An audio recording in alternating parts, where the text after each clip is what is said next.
ಚಿತ್ರದುರ್ಗ ಜಿಲ್ಲೆಯ ಚಳ್ಳಕೆರೆ ತಾಲೂಕಿನ ರಂಗವನಹಳ್ಳಿಯಲ್ಲಿ 19 ವರ್ಷಗಳ ಬಳಿಕ ವನ ದೇವಿಯ ಪೂಜೆ ಹಾಗೂ ವರಬೀಡು ಹಬ್ಬವನ್ನು ಸಂಭ್ರಮದಿಂದ ಆಚರಿಸಲಾಯಿತು. ಬುಡಕಟ್ಟು ಹಟ್ಟಿ ಸಮುದಾಯದ ಆರಾಧ್ಯ ದೈವವಾದ ಕಾಡು ದೇವಿ ಹಾಗೂ ಕುಲದೇವತೆ ದುರ್ಗಾದೇವಿಗೆ ವಿಶೇಷ ಪೂಜೆ ಸಲ್ಲಿಸಲಾಯಿತು. ಮಳೆ, ಸಮೃದ್ಧಿ ಮತ್ತು ಪ್ರಕೃತಿಯೊಂದಿಗಿನ ಮಾನವನ ಬಾಂಧವ್ಯದ ಸಂಕೇತವಾಗಿ ಈ ವರಬೀಡು ಹಬ್ಬವನ್ನು ಆಚರಿಸಲಾಗುತ್ತದೆ. ಹಿಂದಿನ ಕಾಲದಲ್ಲಿ ಹಿರಿಯ ಯಜಮಾನರು 3 ವರ್ಷಕ್ಕೊಮ್ಮೆ ವರಬೀಡು ಆಚರಿಸುವ ಸಂಪ್ರದಾಯವಿತ್ತು. ಆದರೆ ನಾಯಕತ್ವದ ಕೊರತೆ ಹಾಗೂ ಒಗ್ಗಟ್ಟಿನ ಅಭಾವದಿಂದ ಈ ಆಚರಣೆ ಕಳೆದ ಹಲವು ವರ್ಷಗಳಿಂದ ಕ್ಷೀಣಿಸಿತ್ತು. ಈ ಬಾರಿ ರಂಗವನಹಳ್ಳಿಯ ಅಂಬೇಡ್ಕರ್ ಕಾಲೋನಿಯ ಯುವಕರು ಮುಂದಾಳತ್ವ ವಹಿಸಿ ಇಡೀ ಸಮುದಾಯವನ್ನು ಒಗ್ಗೂಡಿಸಿ 19 ವರ್ಷಗಳ ನಂತರ ಈ ಅಪರೂಪದ ಹಬ್ಬವನ್ನು ಪುನರುಜ್ಜೀವನಗೊಳಿಸಿದ್ದಾರೆ.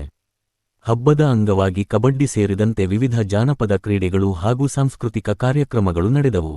ಇದರಿಂದ ಇಂದಿನ ಮಕ್ಕಳಿಗೆ ಅರಣ್ಯ ಸಂಸ್ಕೃತಿ, ಜಾನಪದ ಪರಂಪರೆ ಮತ್ತು ಸಮುದಾಯದ ಐತಿಹಾಸಿಕ ಆಚರಣೆಗಳ ಪರಿಚಯ ದೊರಕಿತು. ಪ್ರಕೃತಿ ಸಂರಕ್ಷಣೆ, ಸಮುದಾಯದ ಒಗ್ಗಟ್ಟು ಹಾಗೂ ಸಂಸ್ಕೃತಿಯ ಉಳಿವಿಗೆ ಸಂದೇಶ ಸಾರಿದ ಈ ವನ ದೇವಿಯ ಪೂಜೆ ಎಲ್ಲರ ಗಮನ ಸೆಳೆಯಿತು. ಜನಧ್ವನಿ ನ್ಯೂಸ್, ಜನರ ಧ್ವನಿ, ಜನರಿಗಾಗಿ.